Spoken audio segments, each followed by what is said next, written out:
बहु प्रतीक्षित हंसपाल ओभरब्रिज लोकार्पित होईछि। लोकार्पित करिसेंती भुवनेश्वर सांसद अपराजिता षडंगी। 580 मीटर लंब ए ओभरब्रिजटी 24 कोटीर व्यय निर्माण करा जायछि। जातीय राजपथरे मरणजंता पालटिथिला हंसपाल क्रॉसिंग।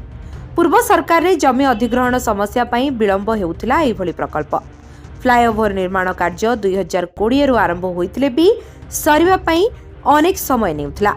एने सांसद अपराजिता षडंगी बारंबार प्रचेष्टा एवं सड़क परिवहन मंत्री नितिन गडकरी सह भेटी से आलोचना मध्य करथिले।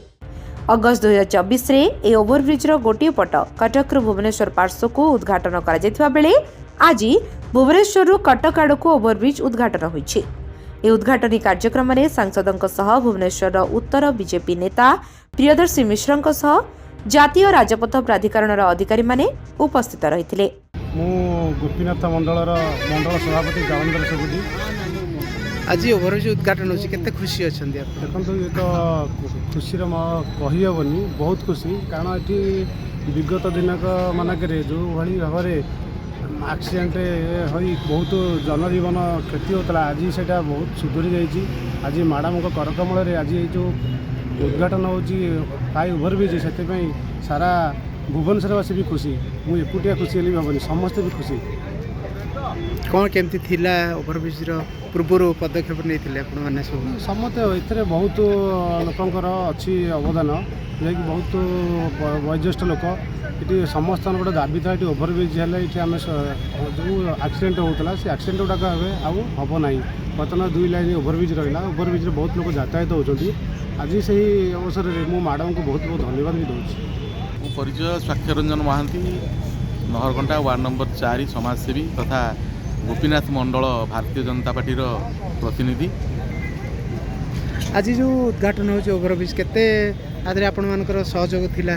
देखो ये ओभरब्रिज काम विलंबित होती निश्चय किंतु सम्मान्य सांसद अपराजिता षडंगी जो प्रथम थर सांसद होते भुवनेश्वर उत्तर उन्नयन परिषद आनुकूल्य एक मेमोरांडम दि जाता है एकाधिक एक्सीडेंट होची आठारे गोटे फ्लाईओवर आवश्यकता रही मैडम निजे अनुभव करते केंद्र सरकार सागर जोगाजोग कर फ्लाईओवर काम आरंभ करते।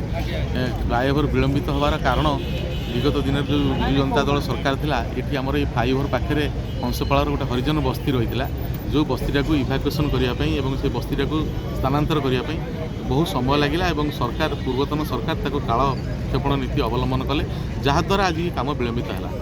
एवं जेहेतु ब्रिज काम सरी जाइए लोक मैंने बहुत खुशी अच्छा अंचलवासी खुशी अच्छा ये 11 खंड अंचल लोक हंसपाल नहरकंटा हरदासपुर नहरकंटा बंगुआरी नुआपाटना मंचेश्वर चतीछाणी सब लोक यही फ्लाईओवर पर निर्भर करती। बालियंता हाट अच्छी जयदेव कॉलेज अच्छी तेणु ये जनगहलीपूर्ण अंचल आज ये फ्लाईओवर जो संपूर्ण है शुभ उद्घाटन होगापी जाऊँगी सम्मान्य सांसद अपराजिता षडंगी और स्थानीय नेता प्रियदर्शी मिश्र करकमल लोक मन में बहुत आनंद अच्छी। जितेबले ये रास्ता तैयारी है नेशनल हाईवे तैयारी है आरंभ है जो 5 वर्ष तले से ये गोटे अंडरपास करने व्यवस्था करते अंडरपास आम प्रतिवाद सत्वे गोटे अंडरपास कर जहाँ को आमे माने बाड़े भांगिलु एवं जहाँ फल मो ना बर्तमान पर्यंत केस रही थाना